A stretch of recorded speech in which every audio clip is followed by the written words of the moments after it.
ದರ್ಶನ್ಗೆ ಬೆನ್ನು ನೋವೇ ಇರಲಿಲ್ವಾ? ರೇಣುಕಾಸ್ವಾಮಿ ಕೊಲೆ ಆರೋಪಿಗೆ ಬೆನ್ನು ನೋವೇ ಇರಲಿಲ್ವಾ? ಈಗಿನ ವರದಿಗಳು ಹೇಳ್ತಾವೆ ಅವ್ರಿಗೆ ಯಾವುದೂ ಬೆನ್ನು ನೋವಿಲ್ಲ ಅಂಥೇಳಿ. ಹಿಂದೆ ಇದೇ ಬೆನ್ನು ನೋವನ್ನು ಮುಂದು ಮಾಡಿ, ಇದೇ ಬೆನ್ನು ನೋವಿನ ಕಾರಣಗಳನ್ನು ಉಲ್ಲೇಖ ಮಾಡಿಕೊಂಡು ದರ್ಶನ್ ಬೇಲಿಗೆ ಅಪ್ಲೈ ಮಾಡಿದರು. ಆನಂತರ ಅವರಿಗೆ ಹೈಕೋರ್ಟ್ ಲೆವೆಲಲ್ಲಿ ಬೇಲ್ ಕೂಡ ಮಂಜೂರಾಗಿತ್ತು.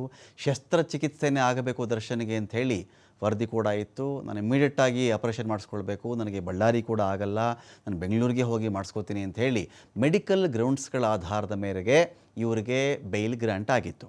ಆದರೆ ಇದೀಗ ದರ್ಶನ್ಗೆ ಬೆನ್ನೋವೇ ಇಲ್ಲ ಅಂಥೇಳಿ ರಿಪೋರ್ಟ್ ಬರ್ತಾ ಇದೆಯಲ್ಲ, ಇದು ಹೇಗೆ? ದರ್ಶನ್ಗೆ ಯಾವುದೇ ರೀತಿಯ ಬೆನ್ನು ನೋವಿಲ್ಲ ಅಂಥೇಳಿ ವೈದ್ಯರ ವರದಿ ಬರ್ತಾ ಇದೆ. ವರದಿಯಲ್ಲಿರೋದು ಇಷ್ಟೇ, ಸದ್ಯ ದರ್ಶನ್ಗೆ ಬೆನ್ನೋವಿಲ್ಲ, ವೈದ್ಯರು ವರದಿ ಕೊಡ್ತಾ ಇದ್ದಾರೆ. ಬೆನ್ನೋವಿನ ಲಕ್ಷಣಗಳೇ ಕಂಡು ಬಂದಿಲ್ಲ ಅವ್ರಿಗೆ ಅಂಥೇಳಿ CV ರಾಮನ್ ಆಸ್ಪತ್ರೆ ವೈದ್ಯರ ತಂಡ ಜೈಲು ಅಧಿಕಾರಿಗಳಿಗೆ ರಿಪೋರ್ಟ್ ಕೊಟ್ಟುಬಿಟ್ಟಿದೆ.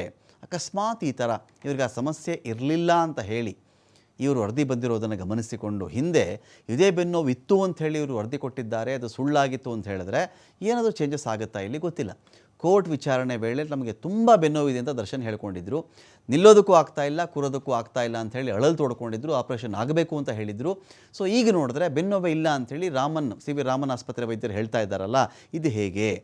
ಚಿಕಿತ್ಸೆಯ ಮೊದಲ ವಾರದಲ್ಲಿಯೇ ದರ್ಶನ್ ಬೆನ್ನು ನೋವಿನ ನೆಪ ಬಯಲಾಗಿತ್ತಿಲ್ಲಿ. ಈಗ ಲಕ್ಷಣಗಳಿಲ್ಲ ಅಂಥೇಳಿ ಒಂದು ವರದಿ ಬರ್ತಾ ಇದೆ. ಇದು ಕೂಡ ಮುಂದಿನ ದಿನಗಳಲ್ಲಿ ದರ್ಶನ್ಗೆ ಪ್ರತಿಕೂಲ ಪರಿಣಾಮ ಬೀರಬಹುದು ಅಂತ.